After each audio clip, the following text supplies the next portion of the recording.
اللہ رب العالمین نے قرآن مجید فرقان حمید کو انسانیت کی رشد و ہدایت کے لیے نازل کیا ہے، اور یہ قرآن مجید مختلف واقعات اور سابقہ قوموں کے مختلف حالات کو بھی بیان کرتا ہے، اور اس کے ساتھ ساتھ فصاحت و بلاغت سے بھی بھرپور ہے۔ ہمارے لیے عبرت اور نصیحت کے بہت سے اسباق اس کے اندر موجود ہیں۔ قرآن مجید میں اللہ تعالیٰ نے مختلف سابقہ اقوام کے واقعات اور انبیاء کرام کے تذکرے پر مشتمل آیات کو نازل کیا ہے، اور ان آیات کو نازل کرنے کا مقصد اللہ تعالیٰ نے قرآن مجید میں خود بیان کیا ہے کہ وَكُلًّا نَقُصُّ عَلَيْكَ مِنْ أَنْبَاءِ الرُّسُلِ مَا نُثَبِّتُ بِهِ فُؤَادَكَ، کہ ہم رسولوں کی خبریں آپ پر بیان کرتے ہیں۔ مقصد کیا ہے کہ اس واقعات کو بیان کرنے کے ذریعے آپ کے دل کو اللہ تعالیٰ مضبوط کرے، اور یہ جو حق آپ کے پاس آیا ہے یہ نصیحت اور عبرت ہے مومنوں کے لیے۔ تو گویا پہلا مقصد کیا ہے کہ سابقہ نبیوں کے تذکرے بیان کرنے کا، کہ اللہ رب العالمین نبی کریم کو تسلی دیتے ہیں کہ دیکھیں اگر یہ کفار آپ کو جھٹلاتے ہیں، آپ کی تکذیب کرتے ہیں، طرح طرح سے آپ کو اذیتیں دیتے ہیں، تو صرف آپ کے ساتھ ایسا نہیں ہو رہا۔ آپ سے پہلے قوم نوح ہے،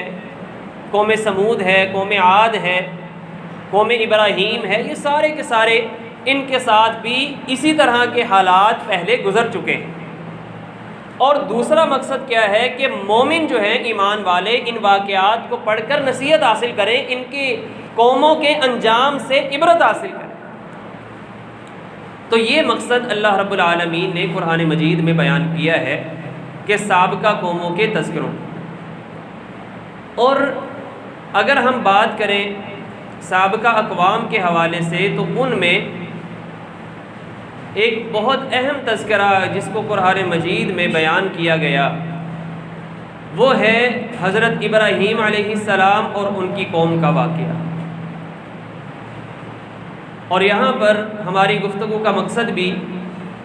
حضرت ابراہیم علیہ السلام کی سیرت کو بیان کرنا اور اس سیرت کے مختلف پہلوؤں کو اجاگر کرنا ہے، اور اس میں ہمارے لیے کیا اسباق ہیں ان کو واضح کرنا مقصود ہے۔ تو اللہ رب العالمین نے قرآن مجید کی تقریباً 25 صورتیں ہیں کہ جس میں حضرت ابراہیم علیہ السلام کا واقعہ بیان کیا گیا، اور آیات کو اگر ہم دیکھیں تو 250 سے زیادہ آیات بنتی ہیں کہ جو حضرت ابراہیم علیہ السلام یا ان کی قوم کے واقعات سے متعلق ہیں، اور قرآن مجید میں تقریباً 69 مرتبہ حضرت ابراہیم علیہ السلام کا نام آیا ہے، اور یہ بہت بڑی سعادت کی بات ہے۔ ہمیں تو شاید اس بات کا احساس اس طرح نہ ہو، لیکن آپ دیکھیں کہ صحابہ کرام کے نزدیک یہ کتنی بڑی سعادت تھی کہ اگر اللہ رب العالمین کسی کا نام لے، جیسا کہ ایک حدیث میں آتا ہے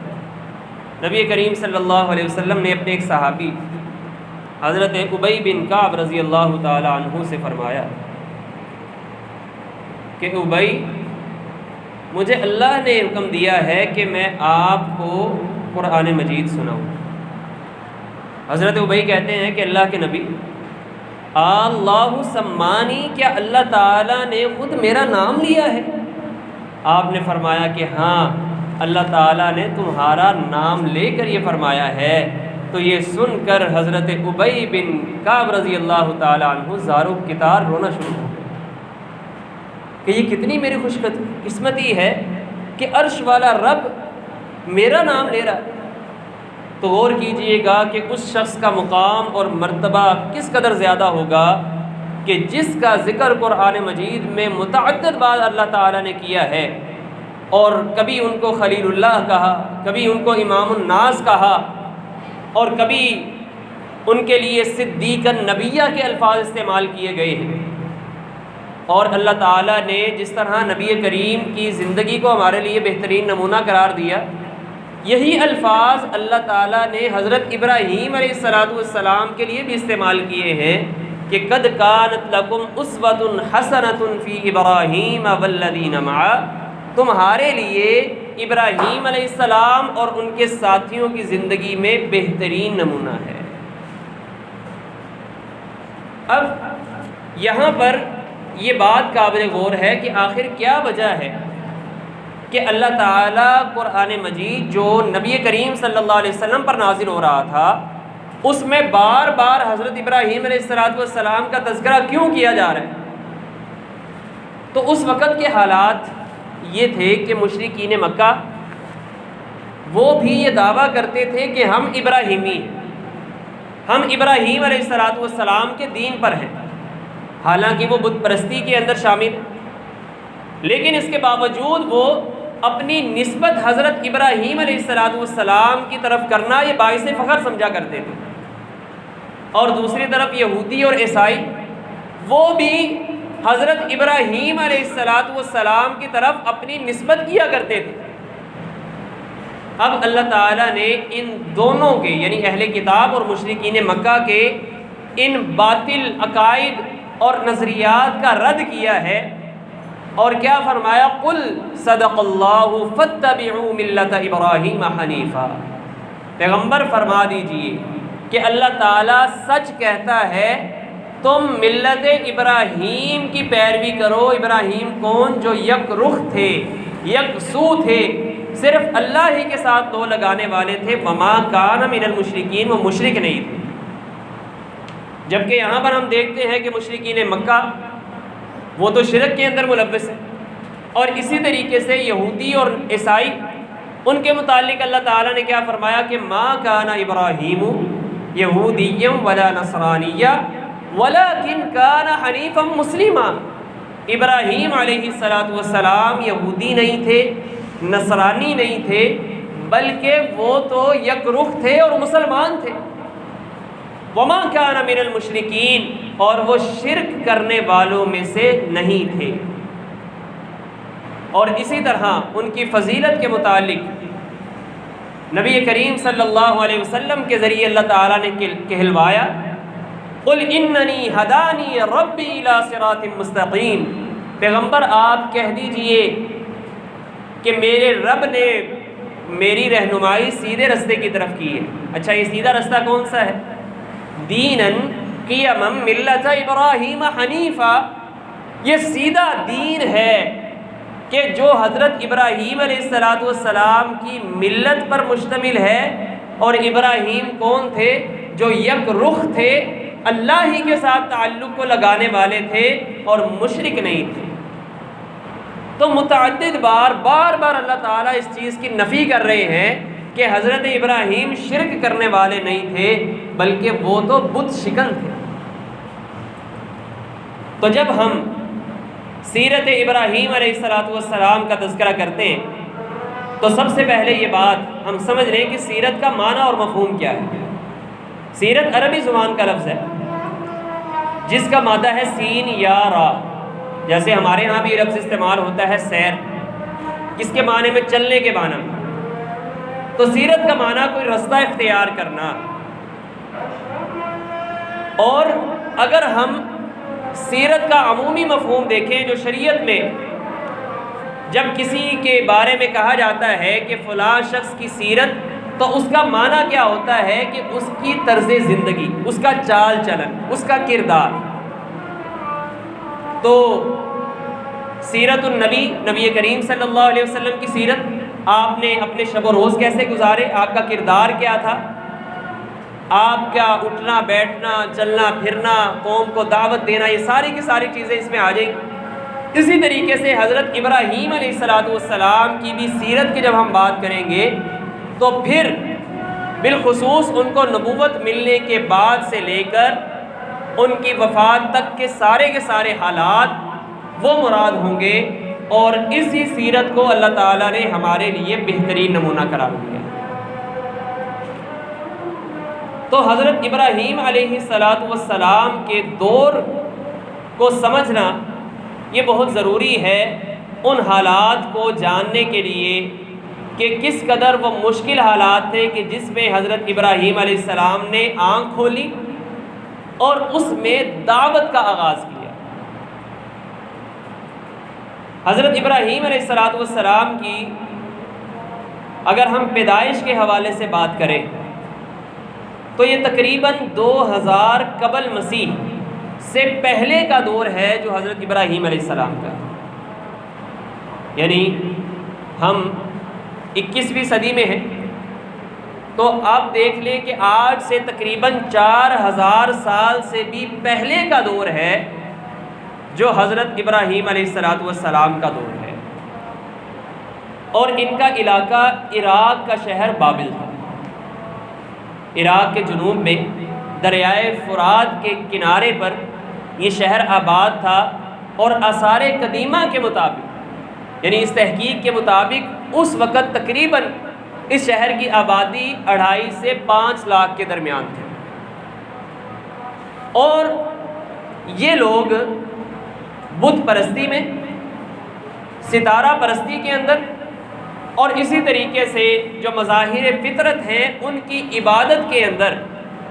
یہ لوگ مصروف عمل تھے۔ صرف 5000 کے قریب بت ہیں جو اس شہر کے اندر تحقیق سے دریافت ہوئے ہیں کہ یہ لوگ کم و بیش 5000 بتوں کی پرستش کرنے والے تھے۔ اور اس کے علاوہ اس دور کے اندر جو بستیاں آباد تھیں، مصر ہے، شام ہے، دیگر علاقے، وہاں پر ہر علاقے کے بت الگ ہیں۔ تو اللہ رب العالمین نے حضرت ابراہیم علیہ السلام کی پیدائش کے لیے اس شہر کا انتخاب کیا، اور اس شہر کا جو بادشاہ تھا وہ نمرود تھا۔ نمرود کے زیر تسلط یہ شہر تھا، اور اسی نمرود کا ایک بہت قریبی شخص وہ آزر بن ناحور تھا۔ آزر کہ جس کا ذکر قرآن مجید میں بھی آیا ہے، اور یہ شخص حضرت ابراہیم علیہ السلام کا والد تھا۔ تو ان کے ہاں، آزر کے ہاں حضرت ابراہیم علیہ السلام کی پیدائش ہوئی، اور آپ دیکھیے کہ اللہ تعالیٰ نے کس طرح حضرت ابراہیم علیہ السلام کی حفاظت کا بھی بندوبست کیا ہے کہ آزر یہ حکومتی عہدے پر فائز تھا، اور نہ صرف یہ کہ خود بت پرست تھا بلکہ بت فروش بھی تھا اور بتوں کو بنانے والا بھی تھا۔ اللہ رب العالمین نے جس طرح فرعون کے گھر میں حضرت موسیٰ علیہ السلام کی حفاظت کی، اسی طرح اللہ تعالیٰ نے ان حالات میں حضرت ابراہیم علیہ السلام کی بھی حفاظت کا بندوبست فرما دیا۔ اب مختلف لوگ ہیں، مختلف اقوال بیان کرتے ہیں کہ حضرت ابراہیم علیہ السلام کے والد کے حوالے سے کچھ لوگ کہتے ہیں کہ جو ان کا نام طارق تھا، جیسا کہ تورات میں یہ ذکر ہوا ہے۔ یعنی آپ دیکھیں کہ تورات کے مطابق حضرت ابراہیم علیہ السلام کے والد کا نام طارق تھا، لیکن قرآن مجید اس نام کو آزر کے نام سے بیان کرتا ہے، اور آزر عبرانی کا لفظ ہے جس کا معنی ہوتا ہے بتوں کے ساتھ محبت کرنے والا۔ تو اب کچھ لوگ کہتے ہیں کہ نہیں، آزر جو ہے در حقیقت ان کے چچا تھے، ان کے والد نہیں تھے، اور اس کے پیچھے جو ہے وہ توجیہ کیا پیش کرتے ہیں کہ جی نبی جو ہوتے ہیں نا، ان کے والدین جو ہیں وہ ان کے اندر شرک کا عنصر نہیں پایا جاتا۔ حالانکہ یہ بات بے بنیاد ہے۔ دیکھیے جب حضرت نوح علیہ السلام جو ہے ان کا سگا بیٹا وہ شرک میں ملوث ہے، اور خونی رشتہ داری وہاں پر بھی موجود ہے، جب وہ بھی اپنے آپ کو اللہ کے عذاب سے نہیں بچا سکا، تو پھر یہ بات کرنا کہ جی نبی کے والدین میں جو ہے وہ شرک نہیں آ سکتا، یہ بات قرآن و سنت کے دلائل کے خلاف ہے۔ لہٰذا قرآن مجید میں جہاں پر بھی لفظ اب جو باپ کو کہتے ہیں اس کا ذکر ہے حضرت ابراہیم علیہ السلام کے حوالے سے، تو آپ کو جو نام ملے گا وہ آزر کا ملے گا۔ تو بہرحال حضرت ابراہیم علیہ السلام کی اگر ہم شکل و صورت کی بات کریں تو نبی کریم صلی اللہ علیہ وسلم کی احادیث میں اس کا ذکر ملتا ہے، جیسا کہ صحیح بخاری کے اندر یہ حدیث آتی ہے کہ نبی کریم صلی اللہ علیہ وسلم کی معراج کے موقع پر حضرت ابراہیم علیہ السلام سے ملاقات ہوئی، تو آپ نے پھر صحابہ کرام سے بیان کیا کہ اگر تم میں سے کوئی حضرت ابراہیم علیہ السلام کی شکل و صورت کا اندازہ لگانا چاہتا ہے تو وہ مجھے دیکھ لے، یعنی آپ اپنے جد حضرت ابراہیم علیہ السلام سے شکل و صورت میں بہت مشابہت رکھتے تھے، اور آپ صلی اللہ علیہ وسلم کی شکل و صورت کس قدر خوبصورت تھی کہ کہنے والا شاعر رسول حضرت حسان بن ثابت رضی اللہ تعالی عنہ وہ کہتے ہیں احسن منک لم تر قط عینی واجمل منک لم تلد النساء، کہ آپ سے خوبصورت کسی عورت نے، کسی ماں نے جنا نہیں ہے،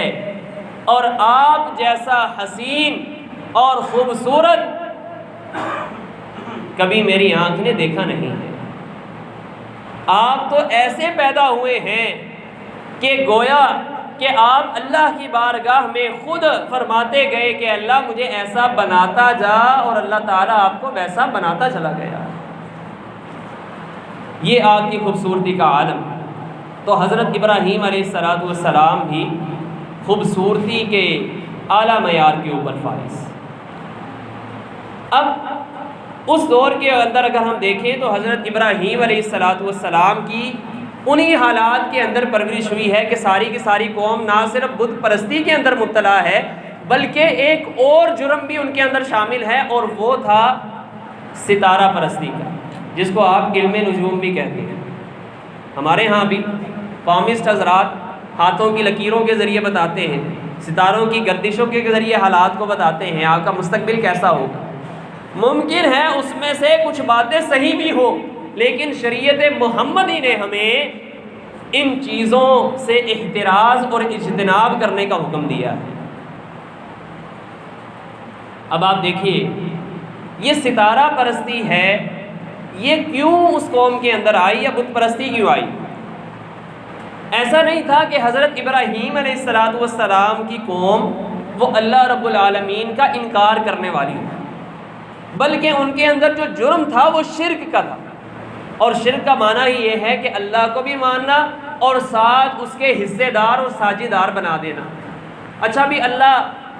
کی بارگاہ میں اگر ہم اس مخلوق کو پیش کر دیں گے تو اللہ تعالیٰ ہماری دعاؤں کو زیادہ سنے گا۔ ہمارے ہاں بھی اس طرح کے عقیدے جو ہیں وہ سرایت کرنا شروع ہو گئے۔ تو بنیادی غلطی یہ تھی کہ اللہ تک رسائی کے لیے ہمارے اور اللہ کے درمیان کوئی واسطہ ہونا چاہیے۔ کچھ لوگوں نے اس واسطہ کو معلق کر دیا انسانوں کے ساتھ کہ کچھ نیک لوگ ہیں، کچھ نیک ہستیاں ہیں، اور ان کو ہم اپنے اور اللہ کے درمیان واسطے کے طور پر پیش کریں گے تو اللہ رب العالمین ہماری دعاؤں کو بھی سنے گا، التجاؤں کو بھی سنے گا، مشکلات کو بھی حل کر دے گا، بیماریوں سے شفا بھی دے دے گا۔ تو انہوں نے ان ہستیوں کے نام پر پھر بت بنائے، اور کچھ لوگ وہ کہتے تھے کہ جی فلاں ستارے کی گردش کی وجہ سے یہ جو ستارہ ہے اس کے اوپر اللہ کی طرف سے تجلی پڑتی ہے، اور یہ ہمارے اور اللہ کے درمیان تعلق کا ایک ذریعہ بن سکتا ہے۔ تو ایک یہ چیز بھی ان کے اندر، یہ سوچ اور یہ نظریہ ان کے اندر شرک کا سبب بنا۔ حضرت ابراہیم علیہ السلام کو اللہ تعالیٰ نے جب نبوت سے سرفراز کیا تو اس سے پہلے ہی اللہ نے ان کو رشد و ہدایت سے نوازا تھا۔ یعنی ایسا نہیں تھا کہ جب اللہ کی طرف سے نبوت نہیں ملی تو ایک نبی جو ہے نبوت ملنے سے پہلے کسی بھی طرح سے اللہ کی نافرمانی میں یا شرک جیسے خطرناک گناہ کے اندر مبتلا ہوا ہو، ایسا نہیں۔ قرآن مجید میں اللہ تعالیٰ نے فرمایا وَلَقَدْ آتَيْنَا إِبْرَاهِيمَ رُشْدَهُ مِنْ قَبْلُ وَكُنَّا بِهِ عَالِمِينَ۔ ہم نے ابراہیم علیہ السلام کو یہ نبوت ملنے سے پہلے بھی عقل اور ہدایت سے سرفراز کیا تھا۔ اب پتہ کیا چلا کہ جس طرح نبی کریم صلی اللہ علیہ وسلم نبوت ملنے سے پہلے بھی بتوں کے ساتھ اور شرک کے ساتھ، اہل شرک کے ساتھ نفرت کیا کرتے تھے، اسی طرح حضرت ابراہیم علیہ السلام بھی ان مشرک لوگوں سے نفرت کیا کرتے تھے اور ان بتوں سے بیزاری کا اظہار کیا کرتے تھے۔ اور پھر اس کے بعد اللہ رب العالمین نے حضرت ابراہیم علیہ السلام کو قوم کی ہدایت کے لیے منتخب کیا اور ان کو نبوت سے سرفراز کیا۔ نبوت ملنے کے بعد وہ کیا واقعات تھے کہ جس طرح حضرت ابراہیم علیہ السلام نے اپنے باپ کو، اپنی قوم اور اپنے خاندان کو کس انداز سے دعوت دی، اس کا ذکر انشاءاللہ ہم آئندہ کریں گے۔ تو یہ وہ مختصر حالات تھے کہ جو حضرت ابراہیم علیہ السلام کے دور میں تھے۔ اللہ رب العالمین سے ہم دعا کرتے ہیں کہ اللہ تعالی ہمیں